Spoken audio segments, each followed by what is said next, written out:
टूटने के पाथार। सिन्नो हवेली की दूसरी मंजिल। समायरा की उंगलियां अब भी ठंडी थीं। उसने पीछे मुड़कर देखा, लेकिन वहां कुछ नहीं था। फिर भी उसे लगा कि कोई उन्हें देख रहा था।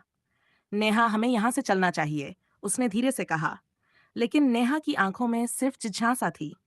समायरा, यहाँ कुछ छिपा है और मैं उसे ढूंढे बिना नहीं जाऊंगी। समायरा ने हल्की झुंझलाहट से उसका हाथ पकड़ा। क्या तुम्हें अपनी जान की परवाह नहीं? नेहा ने उसकी ओर देखा और हल्के से मुस्कुराई। मुझे परवाह है, लेकिन रोमांच से प्यार भी तो है। सिन आईना जो अतीत दिखाता है। आईने की धूल हटने के बाद अचानक उसमें हल्का सा कंपन हुआ।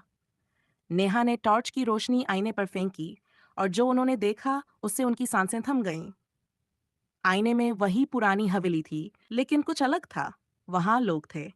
हवेली जगमगा रही थी और एक आदमी, वही विराज राठौड़, सीढ़ियों से उतर रहा था। ये ये कैसे हो सकता है? समायरा फुसफुसाई। क्या ये आईना अतीत दिखा रहा है? नेहा ने धीरे से हाथ बढ़ाया। जैसे ही उसकी उंगलियां आईने को छूने लगीं, आईना अचानक दरक गया और उसमें बाल जैसी दरारें उभर आईं। विराज की रहस्यमयी डायरी। आईने के टूटने की आवाज के साथ ही एक अलमारी का दरवाजा अपने आप खुल गया। अंदर एक पुरानी चमड़े की जिल्द वाली डायरी रखी थी। समायरा ने धीरे से उसे उठाया और पहला पन्ना पलटा।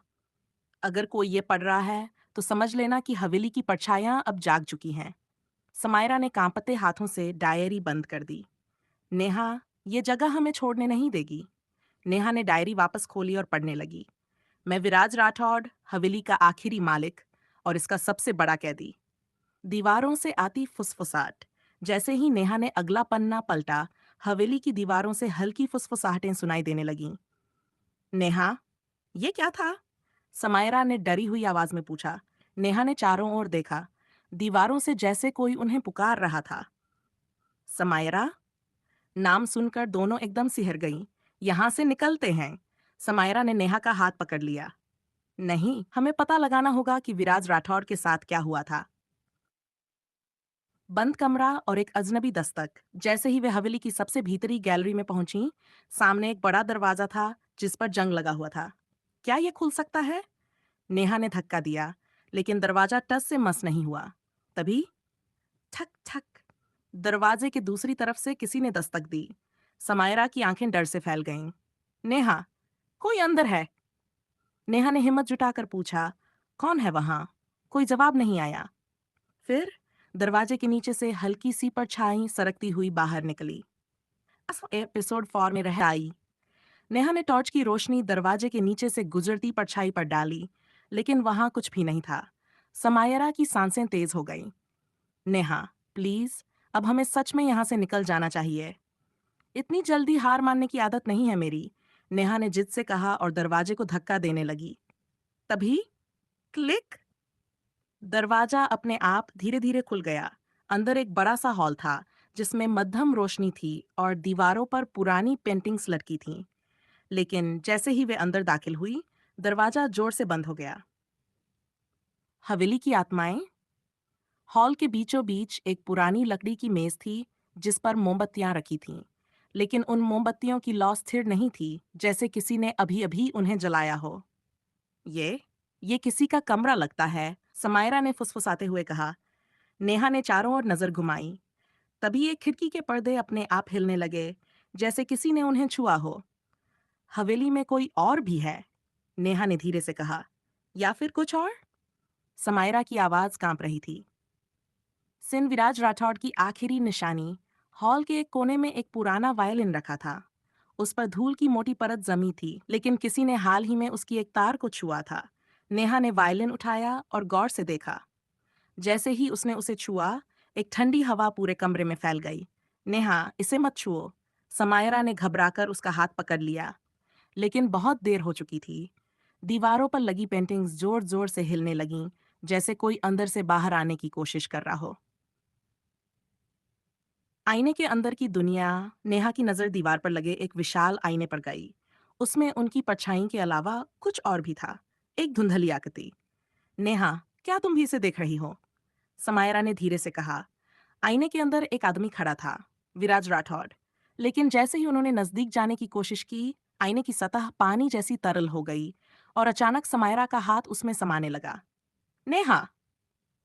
उसने चिल्लाते हुए अपना हाथ पीछे खींचा। नेहा ने झपटकर उसे अपनी ओर खींच लिया और उसी वक्त आईने की सतह फिर से ठोस हो गई। सिंधीज वन विराज का रहस्यमय संदेश। आईने के नीचे एक छोटे से पत्थर की तख्ती लगी थी जिस पर कुछ लिखा था, मुझे बचाओ, नहीं तो हवेली तुम्हें निगल जाएगी। नेहा और समायरा एक दूसरे की ओर देखने लगीं। मतलब विराज जिंदा है? समायरा ने धीरे से कहा। या फिर उसकी आत्मा अब भी इस हवेली में भटक रही है? नेहा ने जवाब दिया। सिंध व्हाट्स द हवेली से निकलने का रास्ता? समायरा ने घबराकर कहा, हमें यहाँ से निकलना होगा।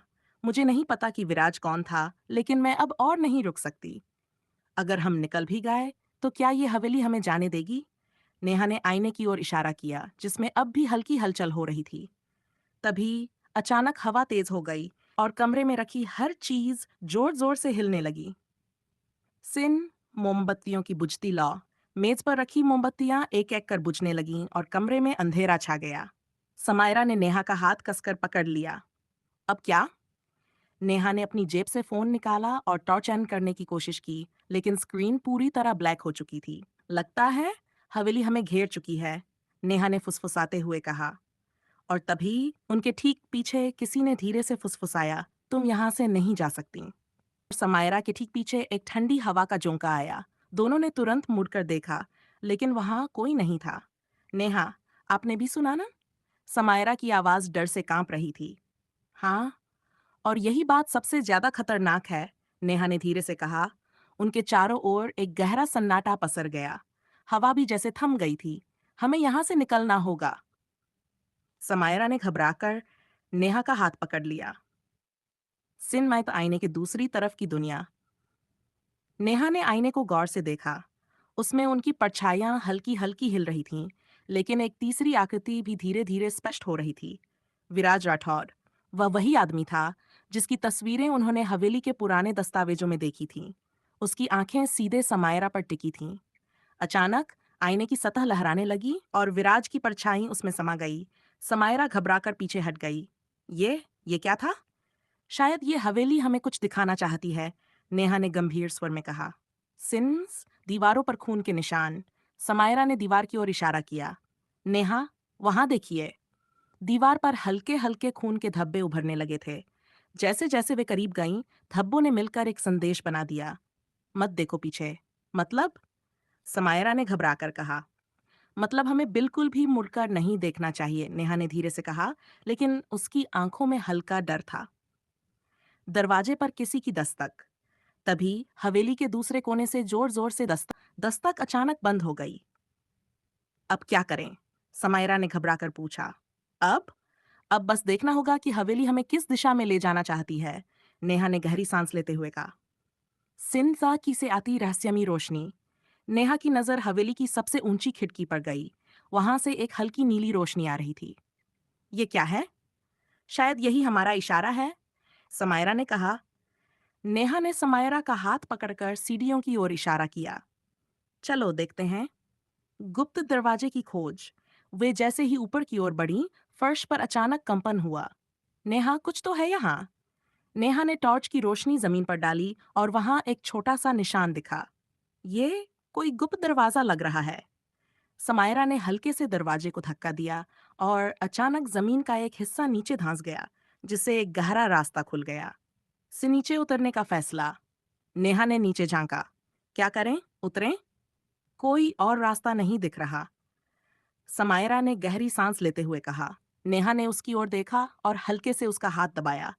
अगर हम साथ हैं तो कुछ भी मुश्किल नहीं होगा, नेहा ने मुस्कुराते हुए कहा।